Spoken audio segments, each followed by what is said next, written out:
जैसा कि सर्वविदित है, इस समय गौवंश बहुत ही वेदना की स्थिति से गुजर रहा है।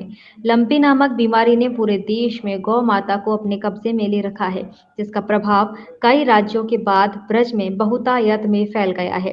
वृंदावन में भी कई गौ माता इसकी चपेट में हैं और कई गौवंश काल के काल में समा गए हैं।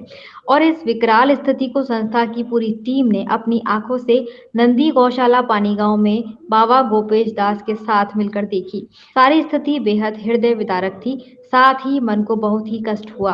बाबा ने विस्तार से बताया कि दूर दराज से भी पीड़ित गाय यहाँ आ रही हैं और यह उत्तर प्रदेश का एकमात्र आइसोलेशन सेंटर है। गौवंश की इस अवस्था से व्यथित होकर संस्था अध्यक्ष अभय वशिष्ठ ने बाबा को हर संभव सहायता करने का वादा किया और कहा कि संस्था अपने नाम के अनुसार हर क्षेत्र में अपनी भूमिका निभाने को प्रतिबद्ध है और उसी के तहत सभी सदस्यों ने संकल्प लिया कि गौ माता की रक्षा के लिए एकजुट होना चाहिए।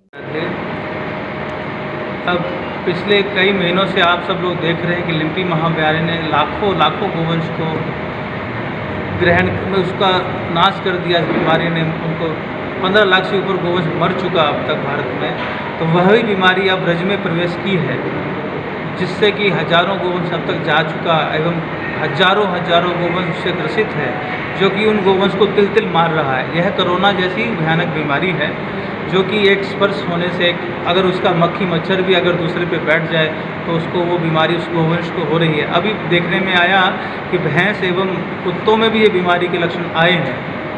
तो इस प्रकार के जितने भी गोवंश हैं जो कि लंपी से ग्रसित हैं, उन सब गोवंश को जिस प्रकार से कोरोना काल में आदमियों को एक आइसोलेट करके एक जगह रख करके उनकी उपचार किया गया था, इसी प्रकार से समस्त, मैं तो ये कहूँगा वृंदावन नहीं, ब्रज नहीं, पूरा भारत में जहाँ जहाँ भी लंपी की बीमारी है उसका एकमात्र उपाय है कि जितने भी ग्रसित गोवंश है इस बीमारी के, उन सबको एक जगह एक संग्रहित करके उनका उपचार करना चाहिए। उपचार के साथ आवश्यकताएं होती हैं उनके उपचार के संसाधनों की, तो वह दिव्य क्योंकि बहुत बड़ा एक जिम्मेदारी है, क्योंकि जिम्मेदारी का तात्पर्य आम समाज की जिम्मेदारी, हर आदमी की, हर व्यक्ति विशेष की जिम्मेदारी है कि इस समय बीमारी से उस गोवंश को बचाना है। तो ऐसे ही जब वृंदावन में इस प्रकार का हम लोगों ने आइसोलेशन वार्ड बनाया, तो हमारे प्रयास के सभी लोग, प्रयास संस्था जो कि वृंदावन के प्रतिष्ठित सब महानुभाव हैं, इन महानुभावों ने वहाँ पहुँच कर के उस जगह का अवलोकन किया और उसको देख कर के अपने हृदय में बहुत ही इनके पीड़ा हुई इनके, और उसमें सहायता करने का एक प्रयास किया।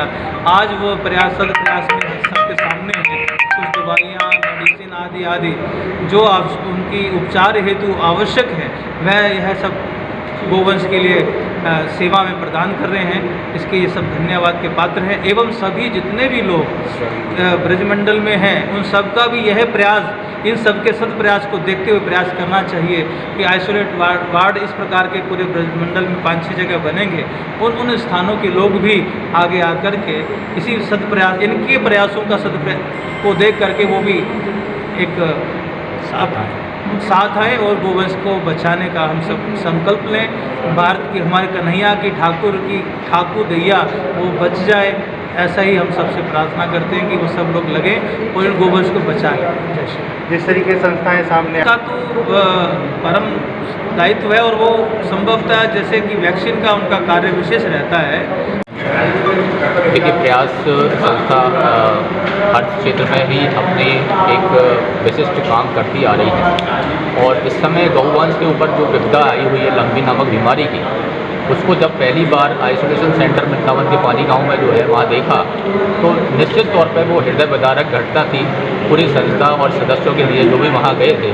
और तुरंत ये निर्णय लिया गया कि इस गौवंश की रक्षा करनी है, हर हालत में करनी है। सभी सदस्य एकजुट हुए और गौवंश की रक्षा करने के लिए, उनको बचाने के लिए या उनका उपचार करने के लिए आगे आए सभी सदस्य, और उसके लिए ज़रूरत के लिए जो भी इंजेक्शन, दवाइयाँ जहाँ से भी उपलब्ध हो सकती थी वो सब आज आपके सामने हैं। और ये उपचार के ही एक माध्यम है जिसमें आयुर्वेदिक भी दवाइयाँ हैं, जड़ी बूटियाँ हैं, कई सारी तरह की जो यहाँ पर आपके सामने रखी हुई हैं। एक विशेष प्रकार का लड्डू है इम्यूनिटी को बढ़ाने के लिए, ये कहीं पर भी किसी को दिया जा सकता है। तो आप देखें एलोपैथिक, आयुर्वेदिक, होम्योपैथिक जो भी ट्रीटमेंट हो सकता है वो सब प्रयास ने आज प्रयास किया है कि वो सब यहाँ उपलब्ध कराया है। इसके अलावा बहुत सारी गायें जो हैं वो अपने प्राणों को त्याग दे रही हैं इस ग्रसित बीमारी से, तो उनके लिए एक प्रावधान है कि उनको नमक के साथ में दबाया जाता है और काले फिनाइल के साथ में दबाया जाता है। तो वो भी बहुत मात्रा में काला फिनाइल और नमक भी यहाँ पर उपलब्ध कराया गया है। इसके साथ साथ एक नया सेंटर अभी कुंभ क्षेत्र में बना है, कुंभ क्षेत्र में नया सेंटर बना है, तो वहाँ पर एक गद्दों की आवश्यकता है गायों के लिए, तो वो बहुत पंजाब से गद्दे मंगाए गए हैं वहाँ पे बिछाने के लिए, वो भी सुचारू रूप से चालू हो जाएगा। आज वो शाम तक गद्दे वो आ जाएंगे। इसके अलावा भूसा, चारा, गायों की रक्षा के लिए जो भी हो सकता है वो प्रयास करने के लिए दृढ़ संकल्पित है। वधू सूट एंड साड़ी आपके लिए लेकर आया है एक विशाल सेल मेला। जी हाँ, विशाल सेल मेला जहां आपको मिलेंगे हर ब्रांड पर 50% की छूट। है ना मजेदार? 10,000 की शॉपिंग पर आपको मिलेगा 4,000 की शॉपिंग फ्री, वहीं 20,000 की शॉपिंग पर 10,000 की शॉपिंग फ्री। इतना ही नहीं, और भी बेहतरीन ऑफर्स के साथ वधू सूट एंड साड़ी लगाने जा रहा है एक विशाल सेल। तो आज ही आए वधू सूट एंड साड़ी और उठाएं मजेदार ऑफर्स के फायदे। वधू सूट एंड साड़ी, कृष्णा नगर, मथुरा।